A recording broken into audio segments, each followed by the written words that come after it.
অনেক অনেক আগের জামানায় তিনজন যুবক তাদের কর্মসংস্থানের জন্য বেরিয়েছে। পথিমধ্যে তারা গুপ্তধন পেয়েছে। কি পেয়েছে?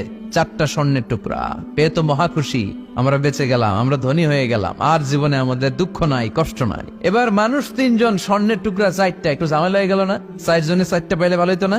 মানুষ কয়জন, স্বর্ণের টুকরা কয়টা? 4টা। এবার তারা বলতে লাগলো আমাদের প্রচন্ড ক্ষুধা পেয়েছে। একজনকে বলল তুই বাজারে যা, বাজার থেকে রুটি কিনে নিয়ে আয়।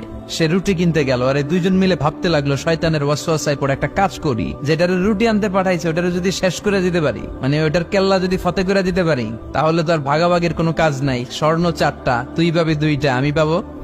আর যে রুটি আনতে গিয়েছে সে মনে মনে ভাবে রুটিতে যদি বিষ মাখায় নিতে পারি। দেখছেন খেলা? আল্লাহ আকবার। রুটিতে কি মাখায় নিতে পারি? বিষ। তাহলে এই 2টারে বিষ মাখানো রুটি খাওয়াই দিলাম, 4টাই আমার আর ধরে কে? তো যেই চিন্তা ওই কাজ। উনিও রুটির সাথে বিষ মাখাইছে, এরাও রেডি হয়ে আছে কখন আসবে। আসার সাথে সাথে ওইটারে দইরা আইজো মায়ের কাইলো মায়ের মাইরা ওইটার বর্তমানে হলাইছে, ওইটা অক্কা পাইছে, শেষ। এবার 2 বন্ধু মহা খুশি, তুই 2টা আমি 2টা, লাফাইতেছে আনন্দে। এক বন্ধু কয় লাফাইস কম, ক্ষুধা লাগছে অনেক, আগে খেয়ে নেই। আয় কি করি, এবার প্যাকেট থেকে বিষ মাখানো রুটি বের করে রুটি খাই, ওই 2টাও শেষ। 4টা স্বর্ণের টুকরার জায়গায় পড়ে আছে, আর 3টা লাশ পাশে পড়ে আছে। হাদিহি মাসালু হায়াতি দুনিয়া, এটাই তো দুনিয়ার জীবনের দৃষ্টান্ত। বাড়ির জায়গায় বাড়ি পড়ে থাকবে, ক্ষমতার মসনদের 4টা জায়গায় পড়ে থাকবে।